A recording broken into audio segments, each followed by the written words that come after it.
Good afternoon, everyone. It's great to be back with all of you. It's good to see you, good to be in this room. I'm glad everybody showed up today. Let's get back to work. We're going to begin with a few scheduling announcements. Tonight, as you all know, at 9:00 p.m. Eastern, President Trump will deliver a major address to the nation on protecting the integrity of our elections, and we encourage every American to tune in. On Friday, the president will travel to New York City to attend a FIFA reception at Trump Tower, followed by his attendance on Sunday at the FIFA World Cup between Spain and Argentina. His attendance will cap what has been the most watched, most secure, and most successful World Cup in American history. This is a fitting conclusion to a tournament that showcased America's ability to host the world on the grandest stage. Turning now to the economy.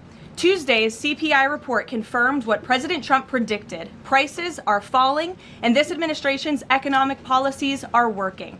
Inflation dropped 0.4% last month, beating expectations and marking the largest monthly decline in more than 6 years.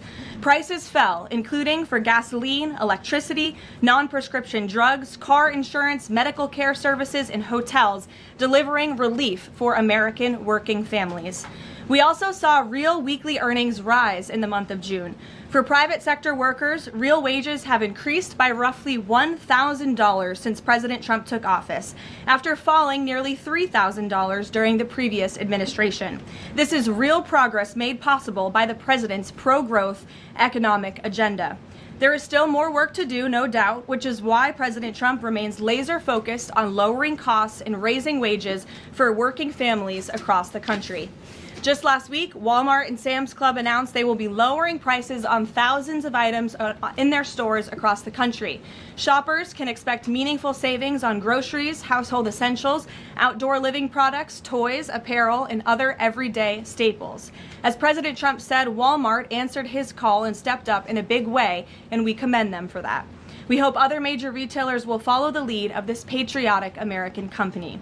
While we're on the subject of helping working families get ahead, I want to remind everyone that the Trump accounts are now officially live. To date, and this is a new stat from the Council of Economic Advisors this morning, more than 6.5 million American children have been signed up for accounts so far, including my 2 kids, who I signed up during my maternity leave.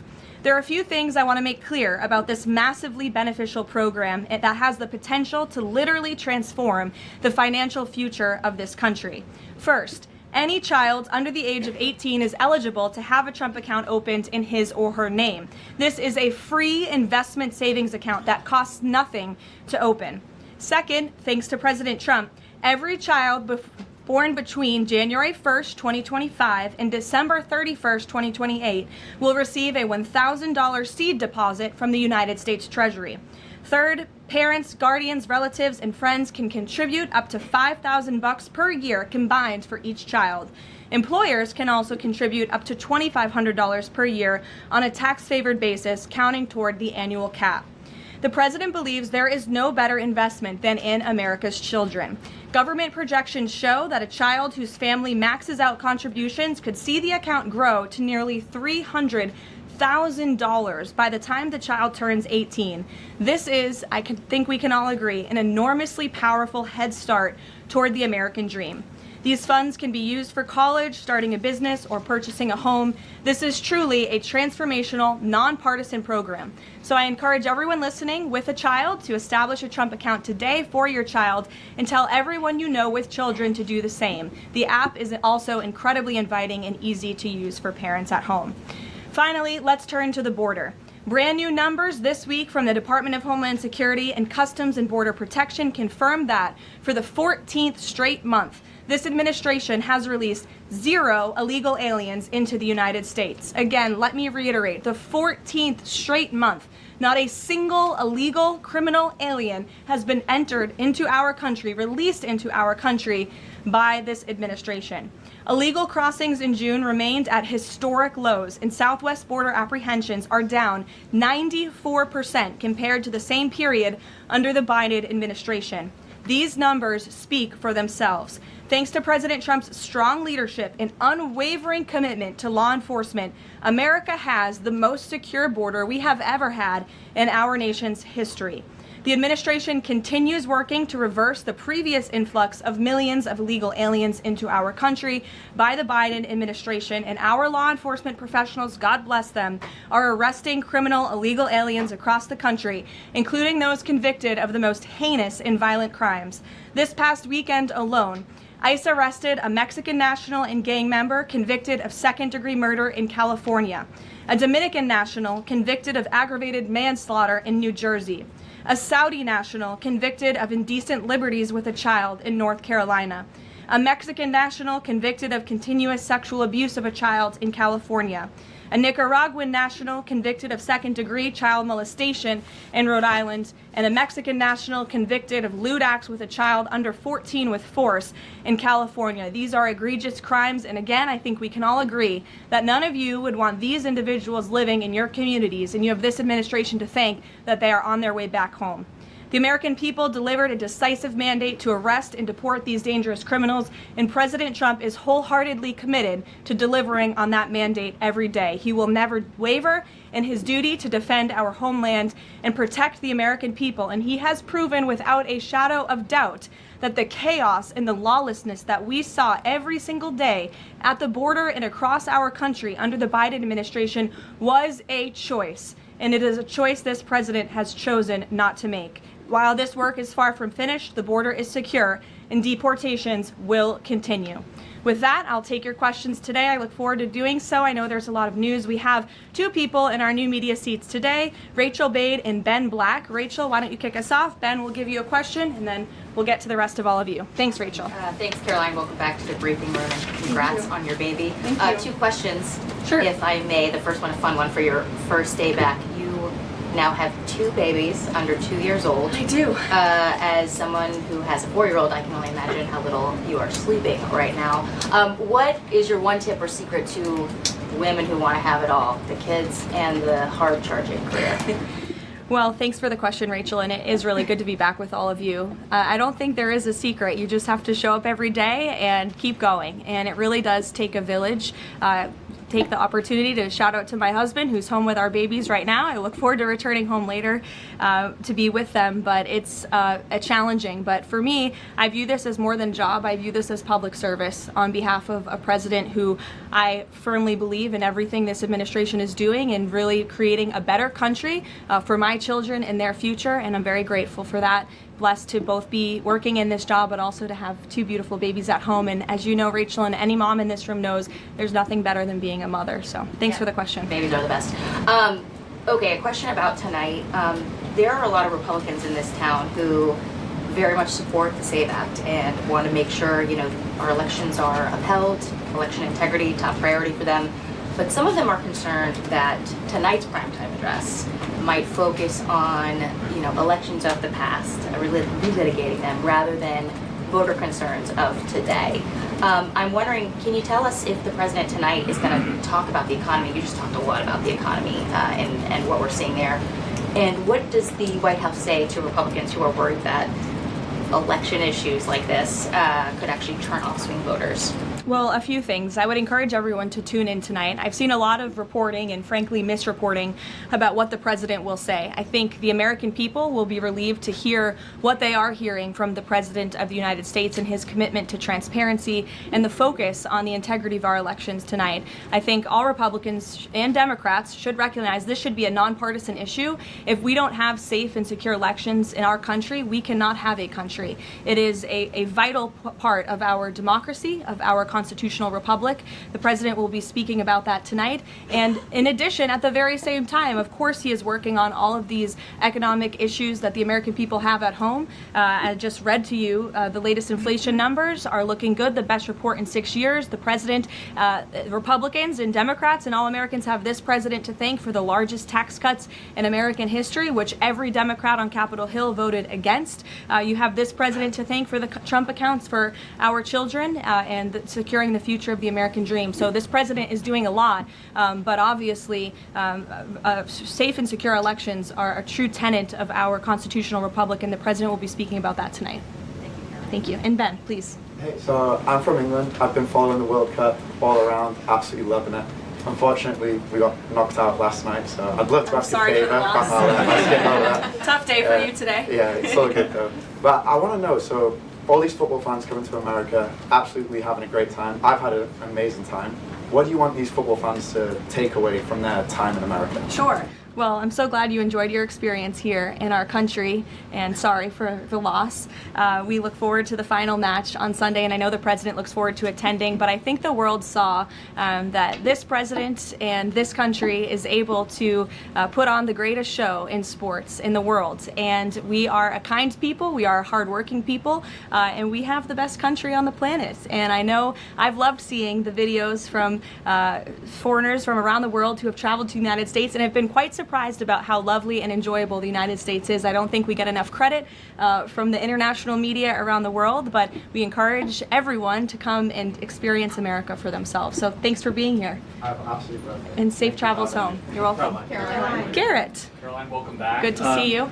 Likewise. So to the degree that this speech tonight is about elections past, not elections upcoming, the 2020 election has had dozens of recounts, lawsuits, audits. 2024 election widely believed to be safe and secure. There's not really any question about that. A lot of people look at this. Because it was too big to rig. Well, I think a lot of people look at this There's a and massive wonder, amount of votes for this president. That's why he's in the Oval Office right now.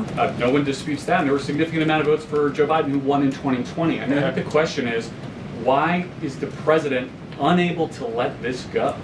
Well, first of all, Garrett, I think part of the problem is that the media has refused to acknowledge that tens of millions of Americans across the country share the concerns of this president about the sanctity of our elections. And your premise of your question, you're jumping ahead to a conclusion in this speech before even hearing it yourself. I think that everyone should tune in tonight, including the people in this room, and you should report on the president's speech and the findings that he is going to reveal in this speech with a little bit of honesty and a little bit of integrity, because it will shock you if you have an honest eye listening to the president tonight, and everything he is saying will be backed by facts and by evidence that will be provided this evening. And again, Garrett, I think all Americans, Democrat, Republican, should agree that we are the greatest country in the history of the world. We should have the safest and most secure elections in the history of the world. And what the president will be speaking about tonight will show you that perhaps that is not the case, and we need to make some adjustments moving forward, including the Save America Act, as Rachel pointed out, is a key legislative priority for this president on Capitol Hill, and he wants to see all senators and members of Congress voting in favor of the Save America Act, because it's crucially important as we move forward. Aisha. Hi, Caroline. Welcome back. And Thank you. I'm assuming the pink is for your baby girl. You know, I didn't think that, but I guess it is now. Thank you. We've talked a little bit about what the president might say tonight, but the other question is, who is running the teleprompter tonight after this report that the other guy is now under investigation for making money off of reading the president's speech? Obviously, I'm aware of the report. The president is too. I spoke with him about it. He believes it's deeply unfortunate and frankly a disgrace. And the individual that was cited in that report is complying with the CFTC, but has been put on paid administrative leave. So there will be a teleprompter operator tonight, of course, but it will not be the one, unfortunately, in that story. One more on Iran.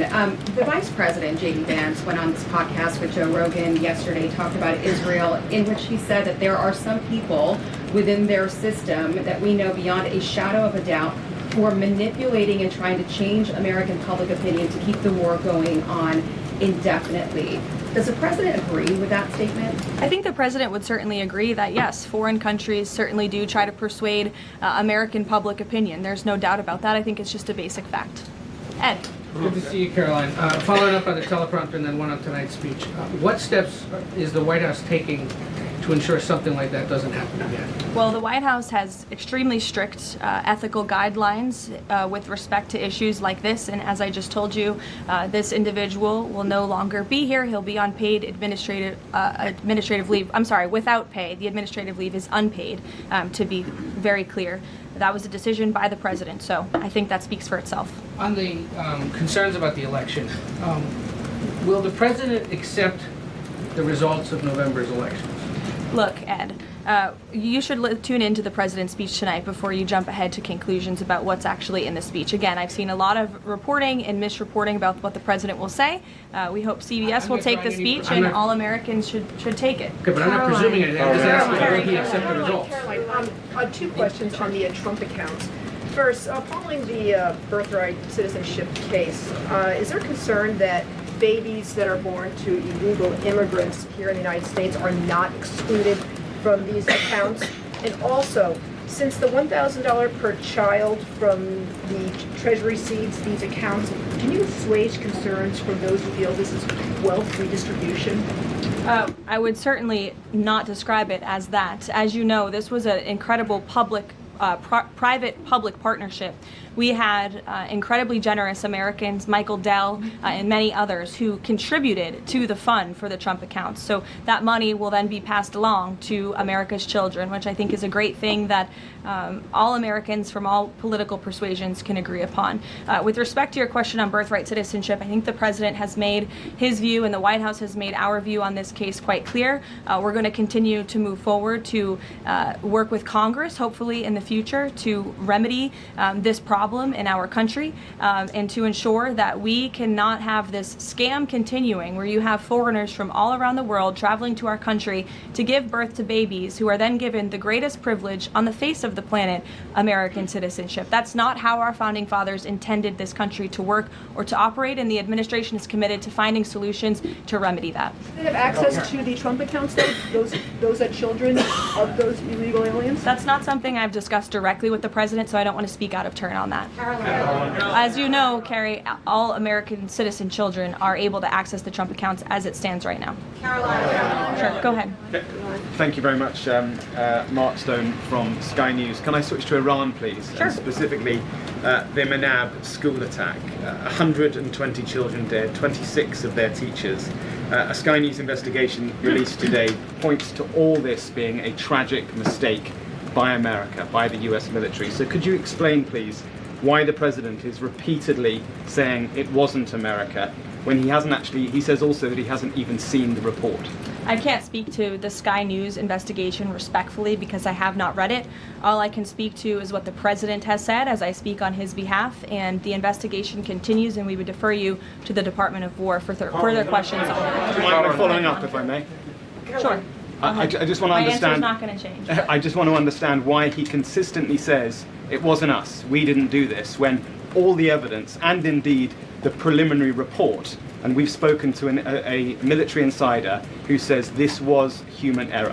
Well, that's the president's opinion, and at the very same time, he has said the Department of War is investigating the matter, and we would defer you to them for any questions with respect to the investigation, which obviously has not been released yet. I would defer you to them for further questions on it. But there's been, I think the president feels that way because he knows that our military always acts in good faith and absolutely never targets civilians or children, unlike the other side of this conflict, Iran, who is well known for killing women and children and innocent people in their country for a very long time. So you should focus on that in your reporting. Danny. Thanks, Caroline. Welcome back. Another World Cup question, much as it pains me.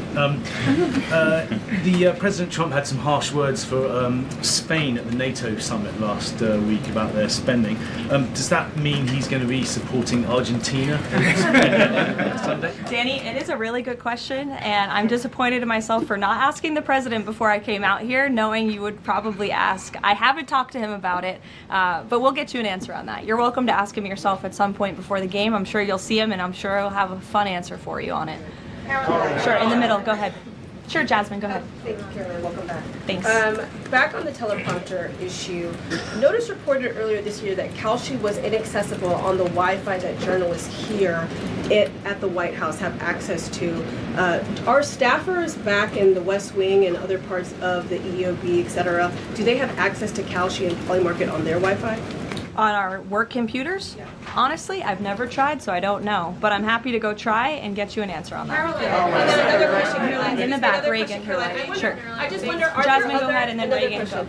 Are there any other White House staffers or people within the administration who are suspected of also placing bets on Kalshi or Polymarket or other things with some of this privileged information? Not to my knowledge, not that I've been made aware of. And as you saw, I think this played out exactly how it should. Kalshi notified the CFTC of suspicious activity. They investigated that, identified the individual, and he will now no longer be working at the White House. So I think that answers all the questions on this matter. Reagan.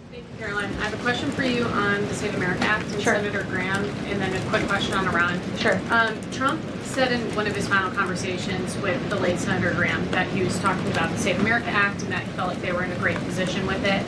Do you anticipate that the Senate is going to be more aggressive to push the Save America Act in light of the fact that it was so important to Senator Graham so close to his death? Sure. Well, since I haven't had the opportunity, let me just express my sincere condolences to Senator Graham's staff and his family. He was beloved by so many here at the White House, especially the president, and I know that the news of his sudden passing was just tragic to all of us, especially the president, who considered him a dear friend.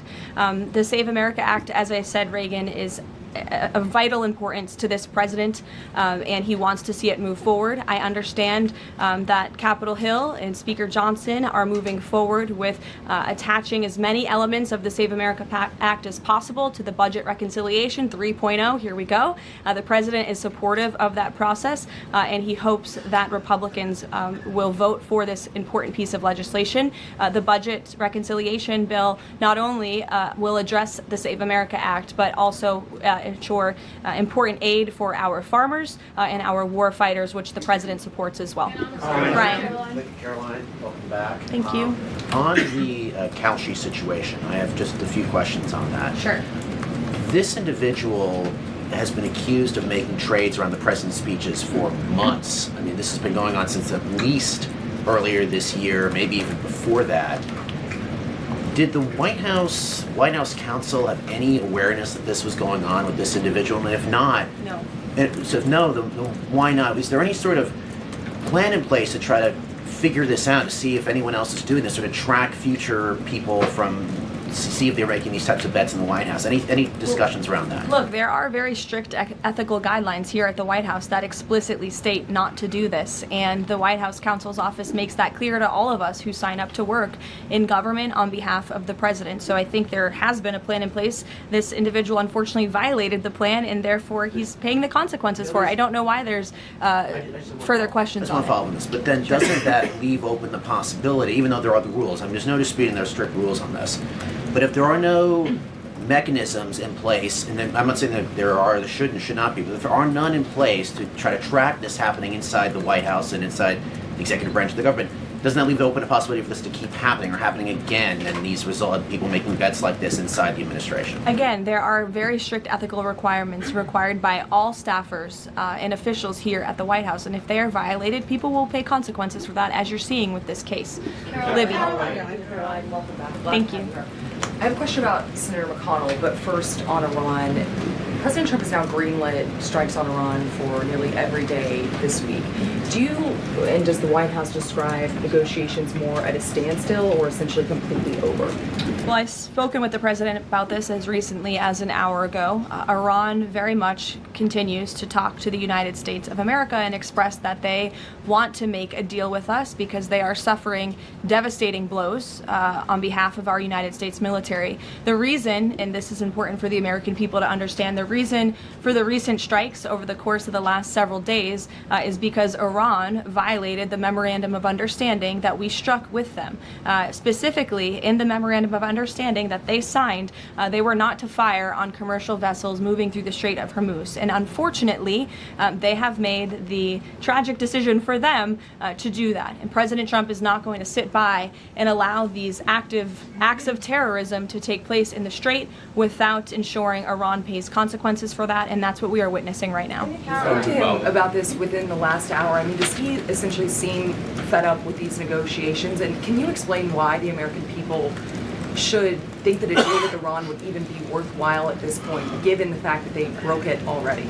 Well, look at how bad they are behaving. It just proves the president's initial point for launching Operation Epic Fury in the first place. Iran can never obtain a nuclear weapon. That's why he launched Operation Epic Fury. They have suffered devastating blows to their military and their economy as a result. The president is always open and willing to diplomacy. He is the peace through strength president after all. After Operation Epic Fury, the conclusion of it, we did move forward into a diplomatic phase, if you will. But unfortunately, Iran has has since violated that. They have expressed they still want to make a deal to the president.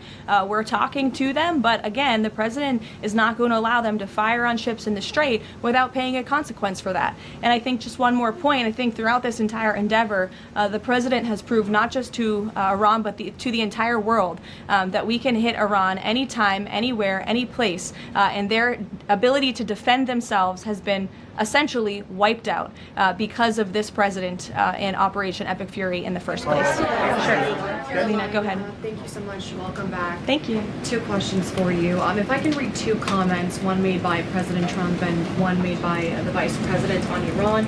President Trump recently said, as far as I'm concerned, it's just a waste of time dealing with them. They're liars. There's something wrong with them. They are cuckoo. They are scum, sick people, vicious, violent people.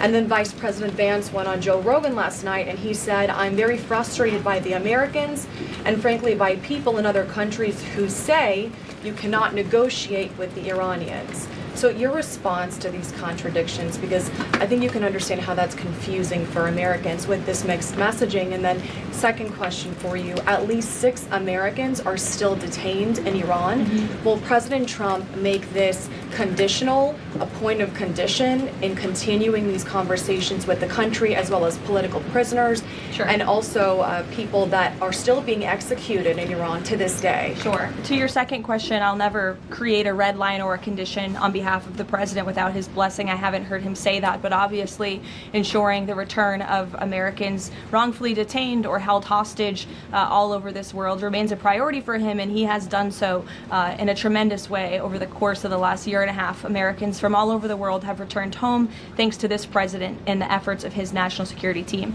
To your first question about the comments between the president and the vice president, respectfully, I do think you're taking comments from different times throughout this conflict and kind of asking me if these are contradictory of each other. I can tell you the president, vice president are on the exact same page about where we are right now in this conflict. And the fact that you do see elements of what's remaining in the Iranian regime that are more willing to make a deal, and then other elements who are not so maybe willing to make a deal, shows that Operation Epic Fury was incredibly effective because we neutered their ability to communicate with one another, and they are a fragmented system. They are not the once very strong, powerful terrorist state that they were before this operation, which was one of the ultimate goals. So we'll continue to work through the process, and as I said, the president will hold them accountable when they turn their back on the words that they state to the United States, but he is always open to diplomacy at the very same time. Thank you, Caroline. Sure.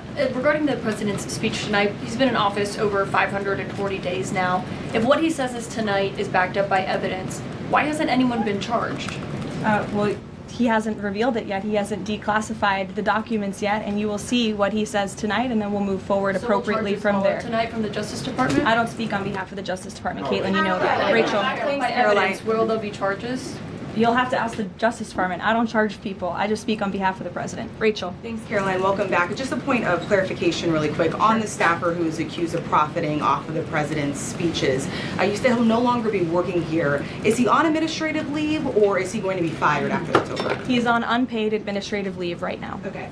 And just to follow up on the president's speech tonight, I mean, we've been talking to a lot of Republicans over on Capitol Hill. They have said that focusing on the economy is the right way to go ahead of the midterm elections. They believe that's what voters care most about.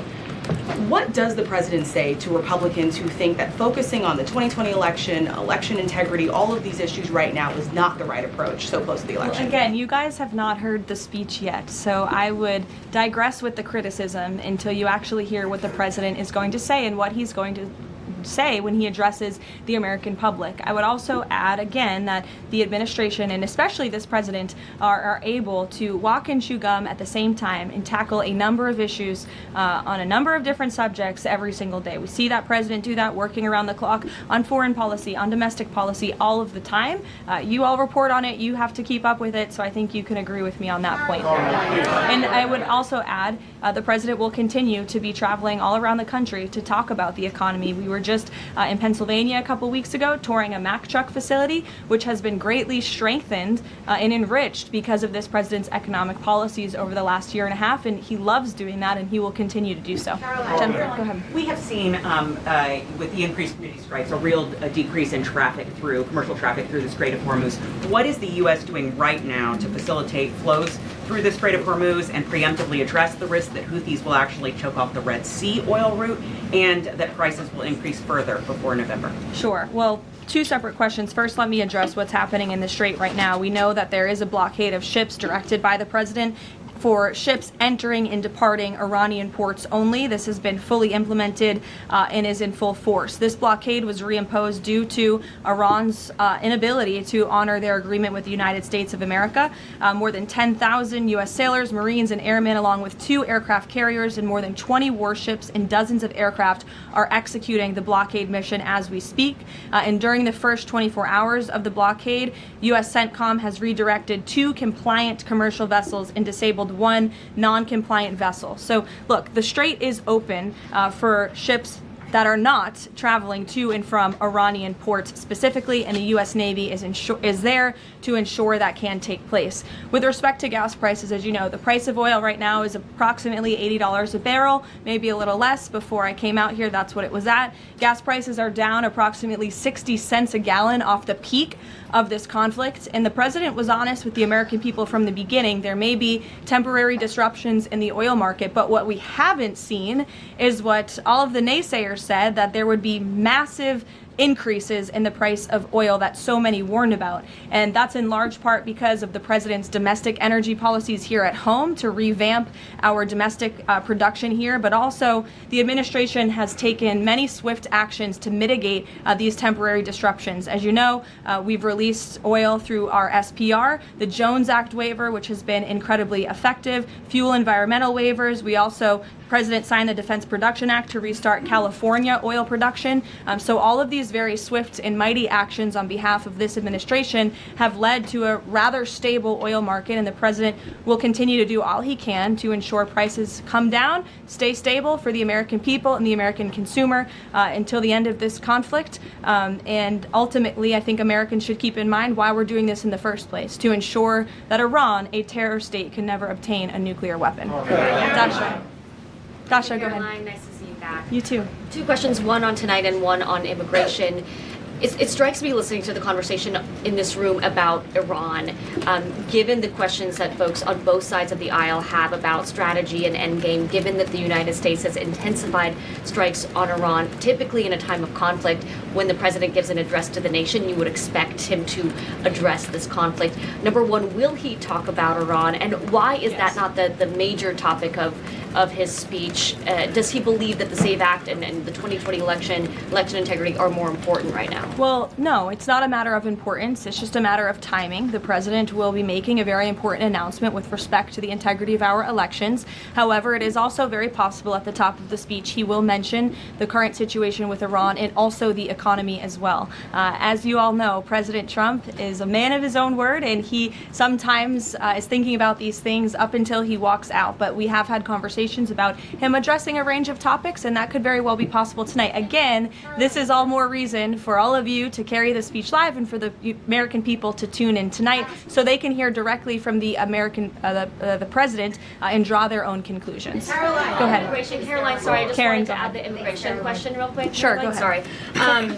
3 men were killed in ICE encounters in less than a week. As a result, DHS announced that it would end vehicle stops, and then President Trump urged them to change their position. Can you confirm whether vehicle stops are back on, and is the administration doing anything more to prevent these kinds of deaths, maybe accelerating distribution of body cameras, which weren't present in this case? So a couple of things. Vehicle stops are continuing. Verbal guidance has been given to all field offices across the country by the Department of Homeland Security. agree. The President and the Secretary of Homeland Security are on the same page that vehicle stops are a necessary tool that ICE agents need in order to continue their deportation campaign of the worst illegal alien criminals from our country. With respect to body cameras, I know there's been some questions about that in recent days. Over half of all ICE field offices now do have body cameras, and the remainder of the field offices are expected within 60 days. It's been a slow week, so we expect to fully execute on the promise of body cams to all field offices across the country very soon. Karen. On the parasite outbreak related to produce, can you give an update on the administration's response to this? Are there federal officials on the ground in the hardest hit states right now doing any testing of production facilities or farms to try to figure out where this outbreak has started? Sure. Well, what I can tell you, having been back at the White House for just a couple of short weeks, I've been in meetings on this very topic, and I can tell you the White House is closely monitoring the situation, has a handle on the situation. We're committed to providing the CDC and the FDA the resources that they need, and we urge all Americans to follow CDC guidance on properly washing and cooking raw ingredients to prevent this foodborne illness. As you know, there has been an unusually high number of cases. There are typically thousands of cases of this outbreak every year, but there has been an unusually higher number, and that's why we're working with the FDA and other partners at the federal, state, and local level to increase detection methods, provide the guidance, and then also, most importantly, trace the outbreak back to its original source,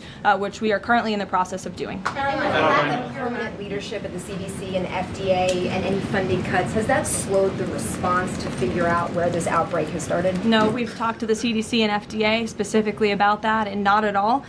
They have the resources they need to make sure that Americans are fully informed and protected from this illness during this time.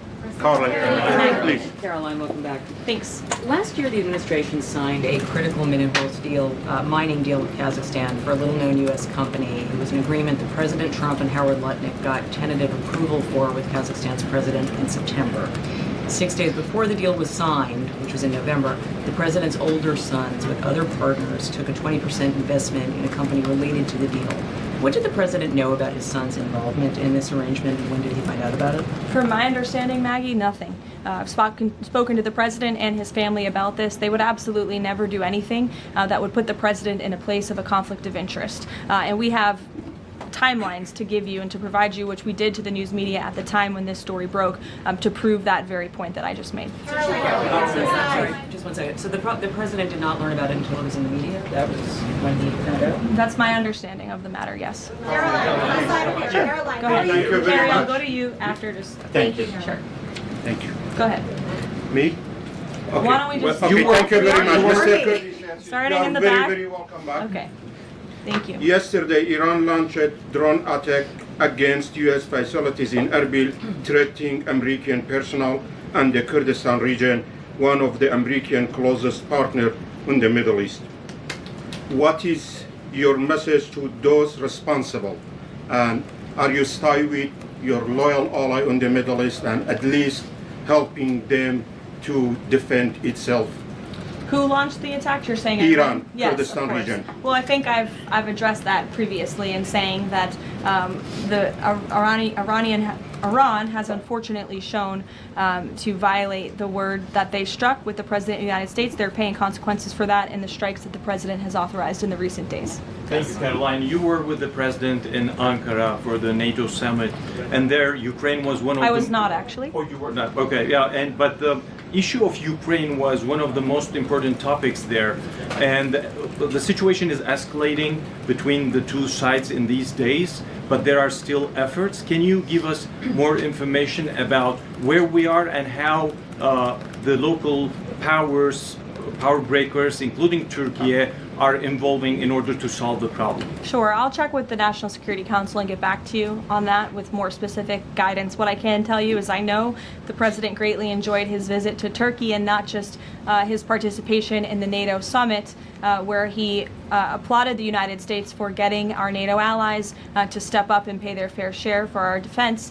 but also he greatly enjoyed his time with President Erdogan in Turkey and appreciates the bilateral relationship between our two countries. Caroline, welcome back. Thanks. Contrary to what the mainstream media is reporting, Americans that I speak to care deeply about election integrity. This is true.